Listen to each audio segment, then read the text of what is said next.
Okay, I think we're ready to get started. So thank you. This is our final class for the semester. I hate to see it come to end, but I'm sure you guys are excited because now you get to focus on your finals and getting the rest of the semester wrapped up. So you can go have a wonderful Christmas break and chill and relax and get ready for next semester. So this class will be offered again next semester. For those of you that are looking for credits, it's a 1-credit class. You can take it more than once. I believe you can take it up to 3 times for 3 credits. And we do get new speakers every semester. There are some that are favorites that we'll bring back on occasion. But you can look forward to some new speakers next semester if you're interested in the class. And as always, if ever you want to just come and you see who's coming and you want to come and sit in, you don't have to be a class student to come. You're welcome to come and share in the, listen to the speakers that we have coming in whenever you'd like. For assignments, wrapping things up, remember it's points. You got to have 180 points for an A. Make sure you look at that on your Canvas assignments. The SRI is worth 5 points, and so it's one of the assignments. So turn your SRI in. That gives us feedback on the class and gives me feedback. You can do that anytime now. I believe the SRIs are open for you to go do. When you do that, just take a screenshot and send it into Madison and let us know that you finished the SRI. Also, for the final, we send you out a survey. Well, we're required to do some sort of a final. Our survey is one that asks you about the class. How can we make this a better class? What can we do to help make this a better experience? We've received some fabulous feedback from our students that have helped us modify and tweak a little bit. So please let us know what you liked about the class, any suggestions you have. It's also a great time if you know a speaker or a business that you think would be really fun to hear from as a student, go ahead and include that in there. So we take those and we can start to work on speakers in the future from your recommendations. So that will come to you from an email from Madison, and you'll have a week or so to complete it. And then that'll give you, that one's worth 10 points. So those are the things that round out the assignments. And then you have the extra credit that you can do if you're looking for some. Go back, look at the syllabus, make sure you understand any of those assignments. Ask us questions if you can. On the speaker reviews, some of you are giving us just 1 or 2 sentences about the speaker review. That's not quite enough. So you ought to at least plan on 1/3 of a page to 1/2 page is kind of what the speaker reviews are about. Give us a little more info about what you learned and what it meant to you and what your takeaway was. So when you turn that in. So I've asked Madison that if it comes in a little bit light to send it back and have you redo it and add a few things. So, it doesn't take too long to add a few more sentences and really put a little more meat to the subject. Does anybody have any questions on assignments on any of the things related to the class? Okay. I have always felt I have a deep appreciation for various segments of society. And I've always felt like entrepreneurship is one of the key overlooked factors that really can help make a difference in the world in a big way. You hear a number of fabulous stories about people who saw a problem in society and found a way to solve that problem in a way using entrepreneurship skills. You've got to develop a solution, you've got to identify the market, you've got to pull together an organization, you've got to secure funding, you've got to do a lot of these things to be able to make that happen and to be able to sustain it. There was an analogy used a while ago that really kind of stuck with me. One is that you've kind of heard part of it, I think, is that you can give a man a fish or give a person a fish and feed him for a day.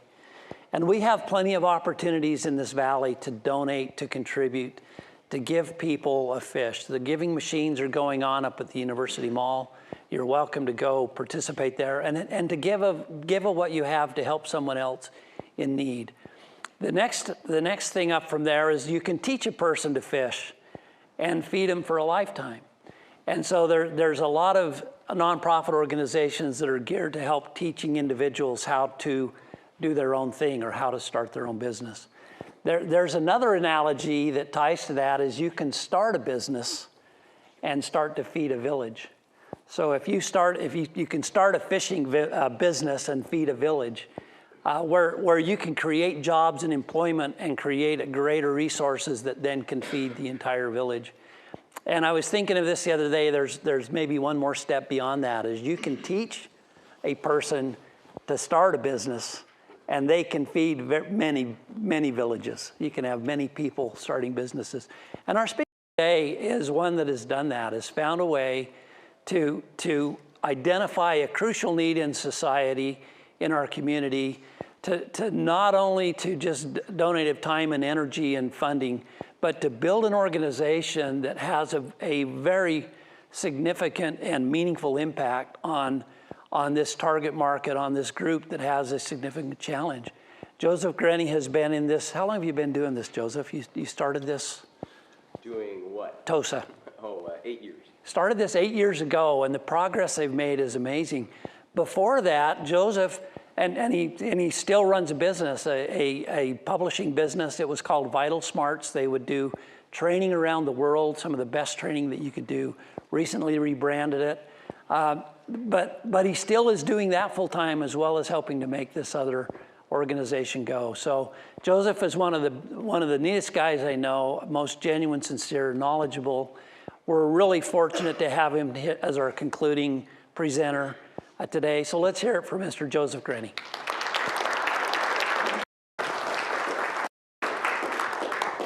All right, so this is the audience participation part. Good morning. Good morning. Okay, nicely done. You did your part, I'll do mine. So what I want to do is just take a few minutes and tell you a story. So Soren Kierkegaard is said to have said that you have to live your life forward, but you really only understand it backward. And I'm not at the end of my life, but I'm far enough along that I can look backward a little bit now and figure out, how did I get to here? And what are some of the patterns? And so I want to share that with you. I'm going to be pretty open. I'm going to share with you some of the tragedies, the challenges, the pain that has created the life that I've got today, some of the decisions and some of the principles. And I hope it's useful to you. I'll use a couple of terms, I want to warn you in advance, that can feel religiously loaded. And I want to assure you that they aren't in my usage today. I would encourage you to take a hold of those terms and decide what they mean for you. But they're meaningful to me and part of my story, so I ask your permission to use them and to share them. So this is the body of work that I've been a part of helping to create. Really, the field that I've worked in is social science, and social science is about two things fundamentally. The first is asking, why do people do what they do? And the second is helping them change. And I got to that in kind of an unusual way. And part of that unusual path has led to some relationships that have been surprising to me. I would have never imagined 40 years ago that I'd eventually consider these folks to be some of my dearest friends. But it's one of the greatest treasures of my life that they are. In fact, it's an even bigger population than that. This is my family today. So on the top are about 55 students of the Other Side Academy in Denver. On the bottom are about 140 in Salt Lake City. Collectively, all of those people, before I met them, were on their way to serving about 1,000 years in prison or jail. The average person in those pictures has been arrested 25 times. Most have had deeply damaged and troubled lives.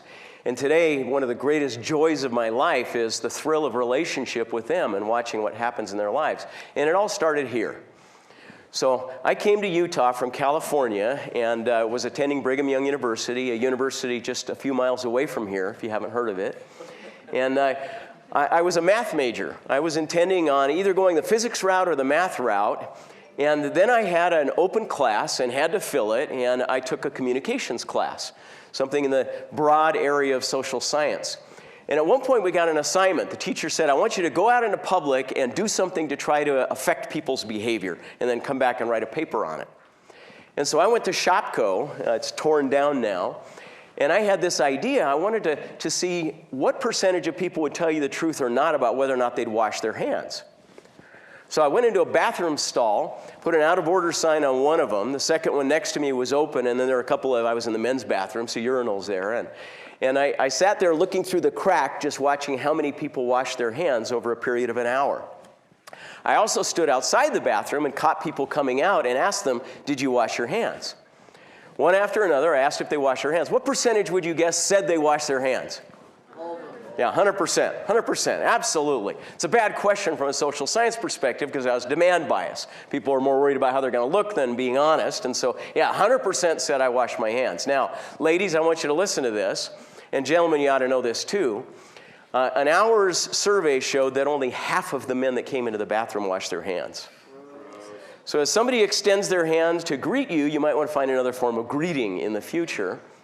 So that was interesting, but as I sat there in the stall, I had this insight. I thought, I wonder if there are different conditions under which a higher or lower percentage would wash their hands. So I started paying attention. What if they're in the bathroom by themselves versus what if they're in the bathroom and another person is in there? Do you think that would make a difference? Yes. Oh, it did. They were about 50% more likely to wash their hands if there was a witness. So interestingly, we care less about being clean than we care about looking clean. And that was interesting to me. And I wrote my little 2-page paper up, and the teacher really liked it, but it just lit a fire in me. And all of a sudden, I started thinking, this is a field that maybe is even more interesting than math. So that started a change in my life. And over the next 35 years or so, these were some of the things that guided where I ended up. First, it's about becoming, not having. Second, always respond to preparatory promptings. Third, forward is sometimes backward. In fact, it frequently is, I would argue. And finally, be consecrated, not ambitious. So let me just share a couple of stories with you about it. This was me about 40 years ago. So in a much earlier period in life, about 1976, something remarkable was happening in the Bay Area in California. A couple of guys were putting together computers for the first time. Anyone recognize these pictures? Yeah. Who we got? Jobs and Wozniak. Yeah, Jobs and Wozniak. And so I would drive down the peninsula in the Bay Area and purchase kit computers from these guys, and we sold them in a store called the Bite Shop. So I'm 16, 17 years old. Somebody else had started the shop. I was attending a community college, got out of high school early so I could do that, and I had taught myself how to program computers. So this guy that started the Bite Shop came and asked me if I would come and work for him. And one of the first challenges I had was that this was the form that the computers came in. I'd never held a soldering iron in my life, but I had to figure out how to put these suckers together. That's what the early Apple computer looked like. And my job then was to try to demonstrate that it had some relevance for businesses. I'm 16 years old, for crying out loud. But it was fun, it was exciting. And in fact, the people with the least credibility in the computer science world were people with degrees at the time. If you didn't have a degree, you had more credibility because they assumed you knew these new computers that were coming out. This was one of the exciting products that we sold in the Bite Shop early on. And basically all it would do was flash lights in different series. But I learned how to program these and eventually realized if we're going to make any money, we're going to have to figure out how to sell to businesses. But that wasn't a real business system. And then this happened. One of the life-changing experiences for me, and hold your breath, because this next picture might make your heart race. It certainly did mine at the time that came out. This was the North Star Advantage computer. And it had a built-in keyboard, a built-in screen. You'll notice 2 floppy disk drives. Does anybody know what those are? Yeah, you've read history apparently, right? So these had 32K of memory on it, which was mind-blowing to me at the time. Thought, who could write a program that would take 32K of memory, you know? And, but we did. We started putting the programs together. And I created, literally, I think at least, in the Bay Area, the very first complete accounting package available. And I had the opportunity to make millions and millions of dollars because all these people were buying these little computers, but nobody had software to run in them. So I created an accounts receivable, payable, inventory, an accounting system, and all of that was available. And I knew that the addressable market was not just the 10 or 20 people that we'd sell it to over the course of a year, but it was hundreds and thousands of people in the Bay Area and beyond. And the only thing I needed to do to make millions and millions of dollars was write documentation. I would have to sit down on a weekend and write the documentation out so that some user that I'd never meet would be able to train themselves with the software. And I never did it. Never did it. Month after month would go by and I'd procrastinate because no one was going to pay me to write the software immediately, but I had clients that were paying me to install that next system. And so I made nice money off of that, but I spent it quickly. And eventually, somebody called Peachtree Software came out with a comprehensive accounting package. It sucked compared to mine. Mine was way better. But they took the market, and they made millions of dollars because I was too lazy to get that done. The first important lesson that I've learned about life is that life is about becoming, not about having. It isn't about going and getting something or acquiring something. It's about who you become. And the major defect at that point in my life was this weakness in impulse control. I didn't have the self-discipline to get myself to do something for a longer-term goal. And that was something I would later need to address. Second, the idea here is one that may sound a little mystical to you, but this is how my life works. I believe that all of us at various points in time experience what Winston Churchill said. He said, "To each there comes in their lifetime a special moment when they're figuratively tapped on the shoulder." I believe it happens to you all the time. You're tapped on the shoulder and offered the chance to do a very special thing, unique to you and fitted in your talents. And then he continues, "But what a tragedy if that moment finds you unprepared or unqualified for that which could have been your finest hour." I believe that in all of our lives, there are preparatory promptings that come, little taps on the shoulder. And they're usually just you seeing a book that you think you probably ought to read, and then you don't read it. Or somebody saying, "You really ought to meet so-and-so or go to lunch with them," and then you don't. Or somebody saying, "You ought to take this class," or "You ought to try this thing," or "You ought to apply for that job," but then we shrink from it in those moments. And there isn't always an immediate explanation for why you should have done that. For me, this is what they look like. I can remember the moment when somebody said, "You really ought to read Action Science by Chris Ardress." And I had a feeling about it. There was something that stirred inside of me. And fortunately, I wrote the name of that book down. I went to the Borders bookstore and I bought a copy of it and I read it and I consumed it and I marked it. And then somebody recommended the work of Jim Gross from Stanford and said, "You really ought to learn what he's doing. And then you ought to read this Gordon book." And over the course of my life, I can see now looking backward, as Kierkegaard said, that there was a customized curriculum that was offered to me. But you know what? For the most part, as Churchill says, we find ourselves not responding to those moments. We're too busy. We don't take advantage of it. We don't step up. We don't write it down. We don't have the meeting. We don't have the lunch. You don't make the phone call because we're embarrassed. And besides, we don't even know why we're supposed to do that. Well, all of those promptings for me coalesced at one point when I was working for a guy named Stephen Covey. Many of you have probably heard of him. He had just left the university, was starting his company. There were about 5 of us in the company in total. And he was struggling to try to get attention in the world. And we struggled for a long time. And in fact, there were many times when we couldn't make payroll. And at the time when I got married, that became a real struggle. But eventually, the company was solvent. And then things were going well. And his name and the material that he put together started gaining some recognition in the world. So life got a little easier. And one day, I got up, was kind of meditating at the beginning of the day, and one of those preparatory promptings came. That prompting said, "Quit. Leave the company. Go start another company and learn everything you can about influence." Now, I don't know how your life works, but there are only a handful of times in my life when I know that that stirring, that feeling, that clarity was absolutely true, that it was the right thing for me to do. And it was terrifying because I had a young family, and I had all of the horror of thinking about not being able to support them and provide for them. But I knew what that prompting felt like, and I knew that it was one that it would be good for me to pursue, so I started marching down this path. Well, fast forward about 15 years, and I'd been learning and trying to accumulate all the wisdom and knowledge that I could, and certain clients would come along that were the perfect client. We were building this company called VitalSmarts, and then the idea came that now is the time to write the book. It's time to write that one. And we started looking around for case studies. And we found people in the world that had done really remarkable things, that had influenced change in dramatic and amazing ways, and we put case studies in the book. Traveled to Ethiopia and South Africa, to Korea, to just every place you could imagine, trying to gather these studies. And eventually we were almost finished with the book, and it came time to turn it into the editor, but there was a missing piece. There was a case study that we hadn't found. One of the most intractable kinds of behavior to change is criminal activity, particularly criminal activity that's mixed with addiction. And we really hadn't found anybody that was doing credible work with that. So we did what we always did. I went to Stanford, and I met with a guy by the name of Albert Bandura, who's been a lifelong mentor till he passed away about 1.5 years ago. We asked Albert, "Who's doing the best work in this field?" And he said, "Well, this one's going to be easy. You don't even have to board a plane. Just drive up the coast here, and you're going to find a place called Delancey Street run by Mimi Silbert." Meeting her was one of those preparatory promptings. I knew it needed to happen. I knew we were supposed to reach out to her.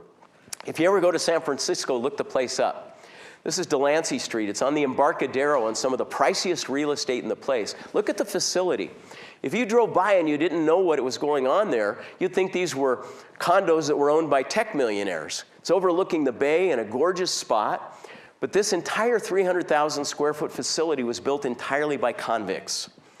Hundreds and hundreds of them over the years. They started in 1972. Today have had over 30,000 people come through their doors and learn how to live a completely different kind of life. So I studied it and I wrote about it and we put the case study in and it always stayed with me. It felt like that there was some other import to that meeting that I didn't know of. Until a couple of our boys, my precious sons, who at this age of life, you anticipate kind of the trajectory of their life, and you'd never expect that it would end up in mugshots. That at one point they would be arrested. They'd serve time in jail, and then multiple times.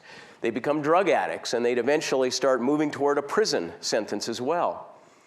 Well, it wasn't until that happened that so many of these pieces, in retrospect, so many of these threads started organizing themselves in my life. Next. Forward is sometimes backward. So as all this was going on and life was becoming messy in my family, it was becoming even messier in our business. In 1998, 99, we sold our company.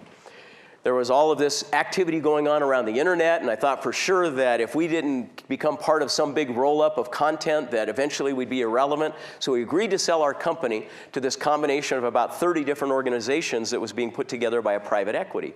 Within 2 years, when the tech bubble burst, the whole thing collapsed. This is a sheriff's auction.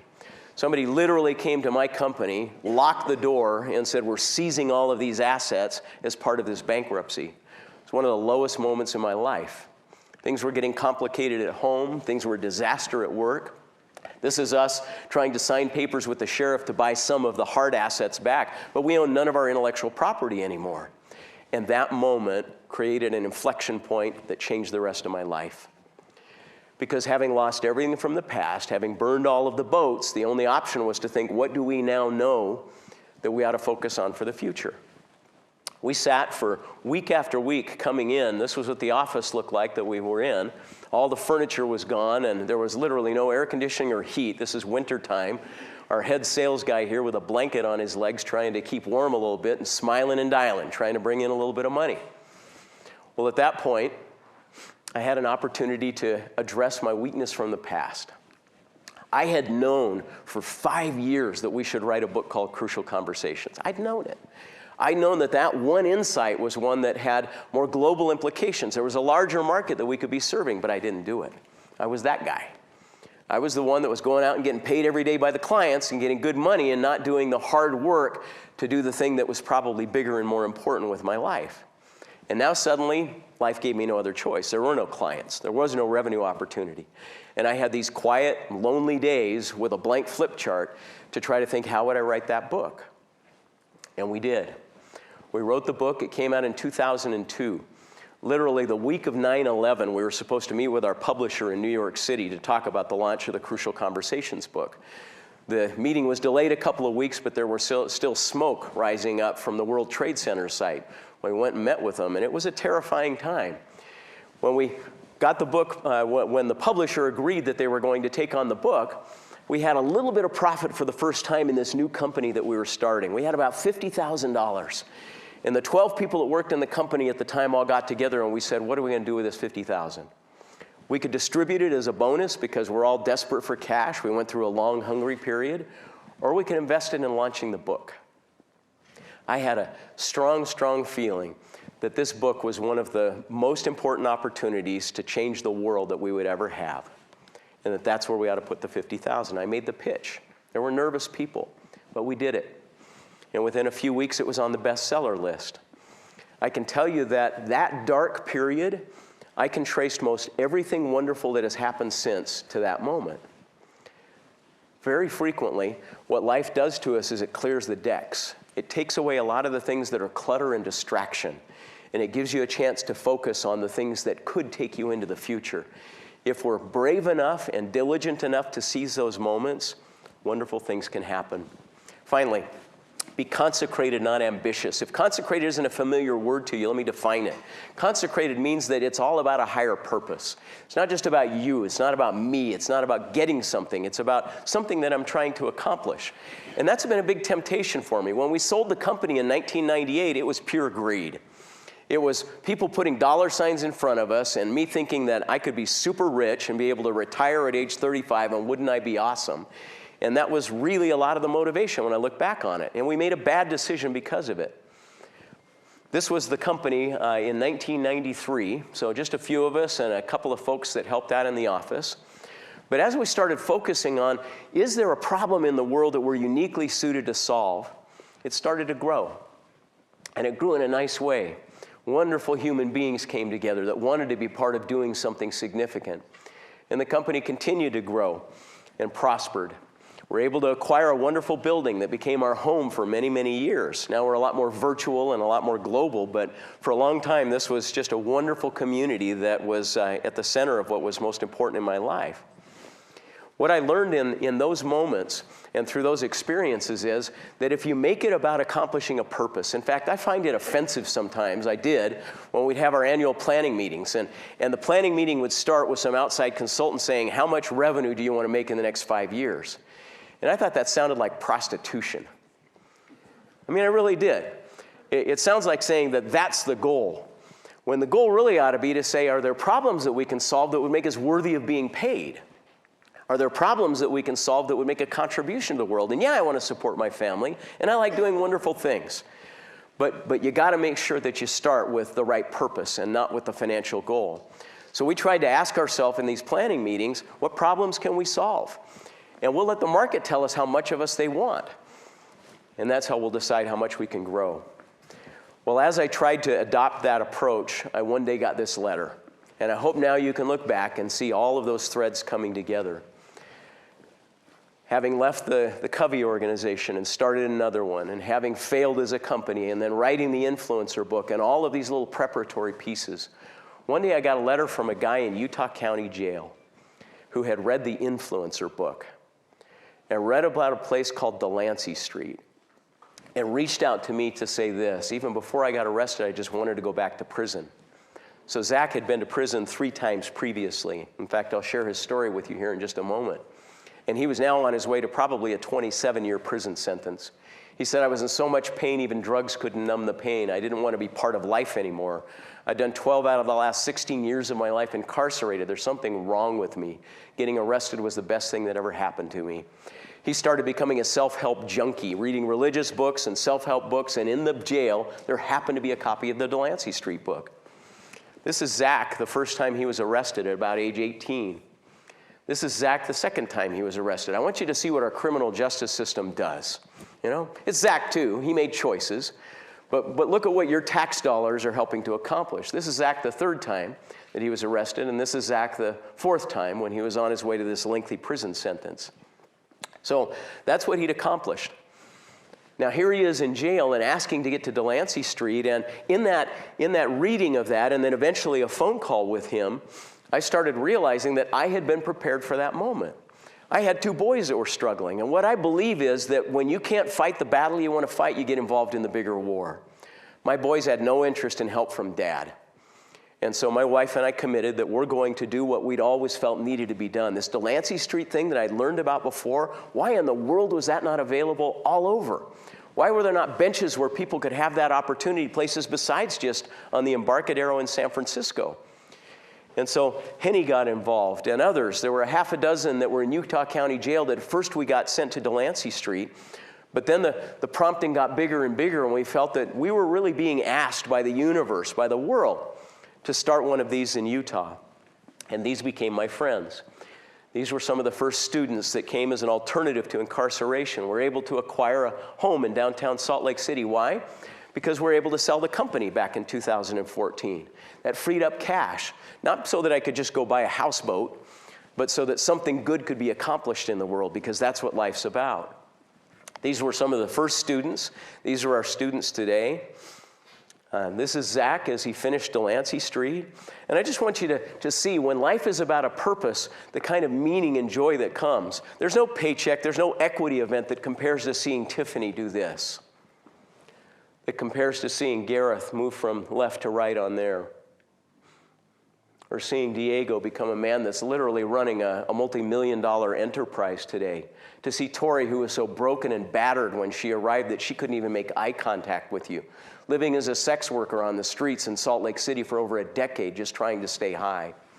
And to see her today as a woman that is running the women's program at the Other Side Academy. This is Greg. I don't even have to narrate his story to you for you to understand where he was prior to this. Just look at his face. And you can see it all there. This is Greg right before he left for Denver to open a second campus of the Other Side Academy. So I'm blessed, and I'm blessed, I believe, because those 4 principles have helped me to navigate my life in a direction that's meaningful to me. Look at what's been accomplished at the Other Side Academy. In the last 7 years, we've got 200 graduates who are drug-free, crime-free, and employed. 100% are employed on graduation. This is Marlon, one of them. We won the Ernst & Young Entrepreneur of the Year Award. Can you imagine? This is downtown Salt Lake City, the Grand America Hotel. And here's a picture of 3 women. 2 of them are longtime felons, and 1 is my wife. Can you guess which is which? Probably other than the age, you wouldn't be able to tell. And this is the moment.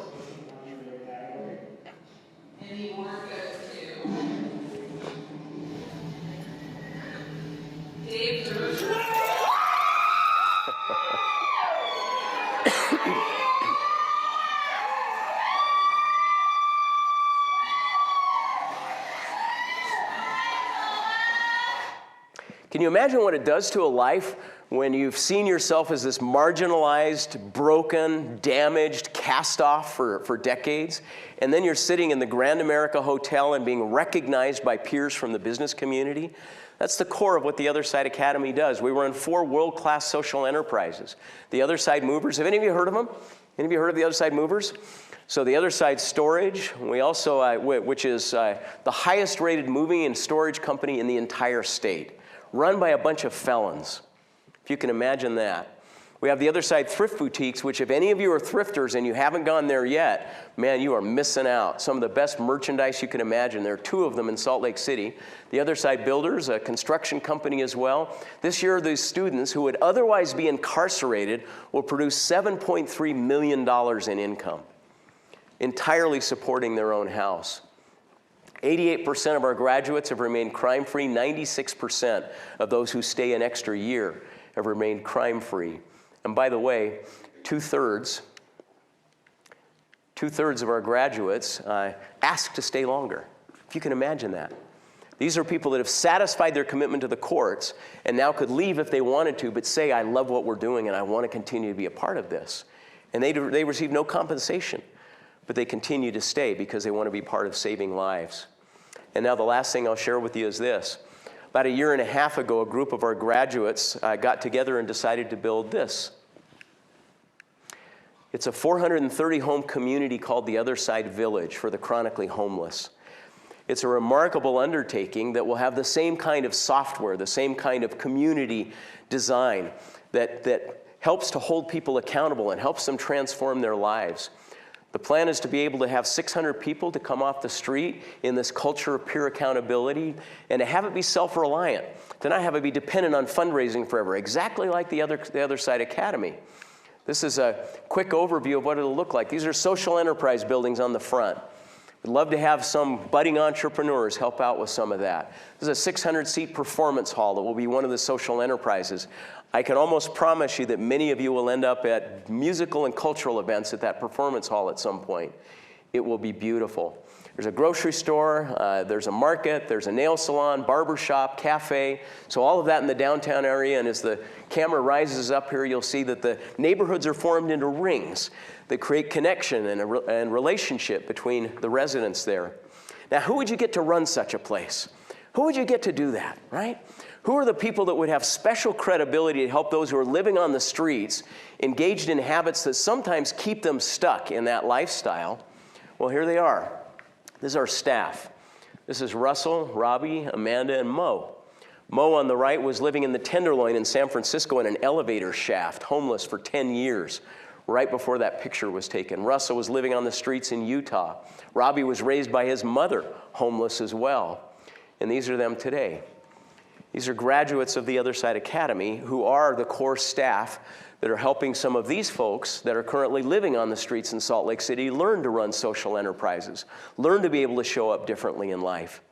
I am so grateful that I had a communications class 40 years ago that challenged me to sit in a bathroom stall and think about human behavior and think about what's my real purpose for life, for being on the planet. What kind of a contribution can I make?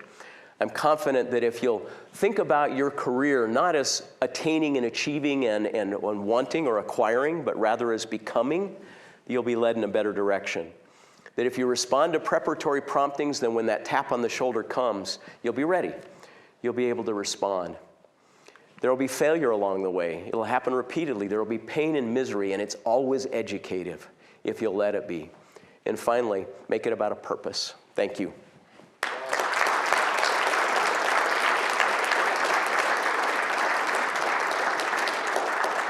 Okay, so Mark says I have to answer questions if I want the free lunch, so I'm happy to do that. So ask away, and I'm sure you get a great response.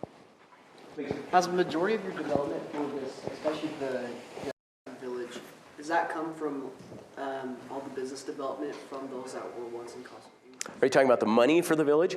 Yeah, so he's asking, is the funding for the village primarily coming from the businesses that we run? It'll be about a $70 million project by the time we're done, and we haven't made that much from the moving company yet. So no, we're doing fundraising, we're gathering donations for the capital costs, and the way it works is we're saying the rest of the world can get involved on the capital side, but the operational side, the villagers will be responsible for. They'll have to raise the money every year to offset all the services and all of the expenses of the village. And so that'll be the shared responsibility. Good question. Please. Did you pattern this at all after Homeboys? Oh, yeah, so he's... read the book about tattoos on the heart. Isn't it wonderful? Yeah, if you want an absolutely wonderful, inspiring read over the holidays, Tattoos on the Heart, written by Father Greg Boyle, a Catholic priest. They run a gang intervention program in Los Angeles. Greg is a great friend and has been a mentor in a number of ways. They're not residential. They're really kind of outpatient services, but they do use social enterprises as a way of helping people learn to integrate into society. And so we've learned a great deal from them. He's a tremendous human being. Yeah, you got to get him to speak here. He's a good guy. Brother, Delancey Street, that had a tremendous impact on you. And how did you end up on their doorstep? So he's asking how I ended up on the doorstep of Delancey Street, which obviously was a really formative experience for me. Well, the first was just the recommendation from Albert Bandura. So he had said this was a place that was credible, that there was good research to suggest this intervention worked. But the thing that caused it to stay with me was the pain we were experiencing in our own lives. I had just as much uncertainty as any family member would when you see people destroying their lives, and my two sons were. And I think that's why it stayed with me. Is there another one? Oh, please, thank you. So with your current Other Side community, it's a couple hundred people, right? You want to scale it up to 600 with that big plan? Yeah, so there are two different communities. There's the Other Side Academy, which is a program. It has a start and an end. It's 2.5 years long. When people graduate, they generally go back into kind of regular society. The Other Side Village will serve a different population. It's a population that the Other Side Academy doesn't help today. It's often people with significant mental health problems and people that wouldn't qualify to come to the academy. Often it's people that are not criminally involved. They're not involved in the criminal justice system. They're just homeless or on the streets and sometimes have lived there for many years. And so it will also be a permanent community, not a program. So once people come, they can stay for the rest of their lives if that's what they choose. And many have no family, no connections, no other places that they'd want to go. And so this will be home. And will you kind of operate the same type of kind of program to help people there, or Yeah. how are you changing it to fit this? Yeah, he's asking, will we operate a similar kind of program to help people with the Other Side Village? The answer to that is yes. So one of the things that I think is a crying shame in homeless services today is that we're not willing to admit that when you've been living for years on the streets, your problem isn't just getting a house anymore. If you've been on the streets for years, it's going to be about learning a new way of life. And that's hard work. And it's almost insulting sometimes that what we do is give you a voucher and say, here's a temporary home, and then we're going to have you meet with a counselor once every 2 weeks, and often the counselor changes, and we assume that that's actually going to help somebody that really needs to rethink everything about the way they approach life. And that's what the Village will offer. It'll offer, because it's going to have peer mentorship and people that are a little further along than you are, and a preparatory experience prior to moving into the Village that helps you to get ready for Village life as well. It's about changing behavior, not just changing your address. It isn't about putting a roof over your head. It's helping you learn to live with a roof over your head. And that's what the Other Side Village will try to contribute. Please. So I'm from California, and like where I live, or like where my parents' house is, there's like a pretty significant homeless problem. In your opinion, what things could be done better in those situations that would help them to, those people not to be, chronically homeless, like you were saying? Like what things would you suggest or would you change about how things are generally handled with homeless people? Yeah, he's saying, do I have a general comment about how we're typically handling homelessness today and what could be done better? Again, I'm going to just comment on a segment of the population. There are some that are homeless because they missed a paycheck, had a back injury, couldn't cover their rent, and that's a different case. I'm talking about folks that for 5 or 10 years have been living on the streets, often with significant mental illnesses. Frequently, as a way of medicating myself away from the stress of life on the streets, I might start using drugs. And so that becomes a very complicated situation. And I find it sad that we're continuing to put more money into strategies that are working less and less. So in the state of California, I think the budget is about $2 billion, if I understand it correctly now. $2 billion. And we're saying that that's not even enough. And when what you're doing isn't working, we ought to be stepping back and saying, what's the fundamental problem definition that we've missed here? The problem definition is, it's more about changing behavior than providing a house. That's the thorny problem that needs to be solved. If we're not willing to admit that, to be able to look somebody in the eye and say, dude, it looks like you've got a whole lot of chaos going on in your life, and are you willing to work really hard to overcome that? And then we're going to help you. That's the conversation we're not willing to have. Just, I think in the last couple of weeks, we've started to see these conversations in New York City and in San Francisco saying that for the first time we're going to admit that there is no compassion in leaving somebody shooting up on the streets and to die slowly, and to assume that this is just their human choice and their right to do that. There are some people that aren't exercising choice and agency, and that compassionate people and wise people ought to intervene at times. That's what we need to be doing more of. There's hard work to be done, and it's not just about building a bunch of shelters. Please. What principle or idea from your book, Crucial Conversations, would you say most, or has applied most to what you do at the Other Side Academy with the people you work with? Oh boy. So the question is, what principle from Crucial Conversations most applies to the Other Side Academy? I'd say it's the title of the book. that really what changes lives at the Academy is honesty and candor. And we sit in feedback groups twice a week. So tonight will be one at the Other Side Academy. 20 students will sit in a circle and will tell each other what they've noticed about one another in the previous few days. It is blisteringly honest. And it almost never follows anything from the Crucial Conversations book. It's just getting it out there. Now, over time, they do learn to share things in ways that are a little easier to hear. But the most important thing is just that we're putting it out there. What changes lives is truth and love. It's that combination. It's loving another human being enough that you're going to stay in the relationship even when it's painful. But it's also loving them enough that you're going to tell them the truth about how you're experiencing the relationship. The eye can see everything but itself. Not all of us are so self-deceived that we don't understand our own weaknesses until the person I'm in a relationship with experiences that friction and starts to let me know what kind of a dirtbag I am sometimes. That I don't keep my promises, or that I'm lazy, or that I'm selfish, or all of these kinds of things. That's how we come to see ourselves honestly. And that's what happens at the Other Side Academy. It's Crucial Conversations, and they improve in quality over time. Please. Do you find that the culture in the USA, unlike other countries that have like universal healthcare,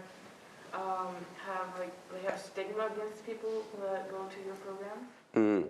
That's what I've encountered when I've tried to share successful programs from like Nordic countries. They have successful ways of reducing crime rates by offering humane treatment and support?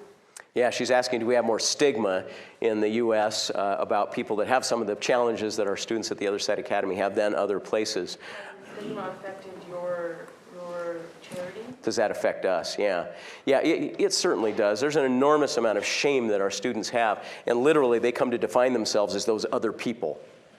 And so one of the healing things that happens when you're at the Grand America Hotel and you're here with the business elite of Utah and feeling like that I belong for the first time, that's when the stigma, the shame starts to erode a little bit. But let me caution you, that the stigma problem can't just be fixed on your side of the formula. It also has to be fixed on mine if I'm the one that's been causing chaos and committing crimes. I have to earn your respect. Respect that's granted freely means nothing. But respect that's earned is something that I start to prize. So the fact that our students are running businesses and contributing something to the community and earning that respect is really what's transformational. And we could do better in the U.S. too. Good questions. Jim? So how do people become a part of your program? I mean, are they enlisted? Do they enlist themselves? Is there a process of who is allowed into your program because there's limited seats? Yeah. Thank you for asking that. He's asking, how do you get into the Other Side Academy? The beautiful answer to that is you just come and sit on the bench. That's it. So if you're in jail, if you've been rearrested, you're there on new charges, you can write a letter to the Other Side Academy, and some of our older students will go to the jail and interview you. If you're living on the streets, you walk in 24 hours a day, 7 days a week, and sit on the bench. It costs nothing to attend. And that's how it should be. So that, if you let me do one last soapbox, I think one of the most broken things in our society is the entire rehab industry, because it's designed based on a funding model, not based on a therapy model. We tell you if you've been shooting dope for 10 years that what you need is a 30-day program to fix your problems. It's ludicrous. It's absolutely ludicrous. And what the Other Side Academy offers is a place where you can stay as long as you need to stay until you've actually made the change you need to stay. And the only reason that works is because it's free, because the students support the house through social enterprise. So yeah, all you got to do to come is sit on the bench. Are we at time? One more question. One more question, please. I just had one. I'm curious. You said you got involved to fight the battle by joining the war. Has it also helped in your personal life with your sons? Have they joined the other side, or how is that? Thank you for asking that. So one of my students that was in the picture up here is a graduate of Utah Valley University, and he is now working for the Other Side Village as the Director of Communications. He was asking if the Other Side Academy has been a benefit to my boys as well, and absolutely it has.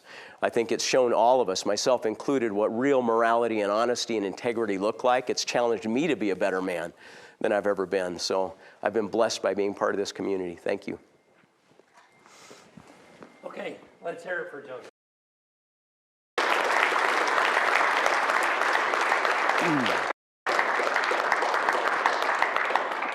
It's a great way to end the class. I hope you've found this program enjoyable. I hope there's a couple things that you take away as you go about pursuing your endeavors and your pathways. Is one, there are plenty of problems out there that need help, need to be solved, and if not you, then who? So be anxiously engaged in solving problems, whether they're your own or whether there's some aspects that need help. Entrepreneurship should be really centered around problem solving. And you see it from a standpoint of building a business or building a community solution or building so many things. The second thing is really understand that problem. I loved last week how Darren Hill said, we really look for people who are passionate about the problem, and then they'll find solutions to that problem. You see here today how a certain problem set can have multiple solutions, and just to go forward and study the problem and be engaged. And then I think the third thing is, don't be afraid to try. Get out and try. Nothing happens if you don't take action.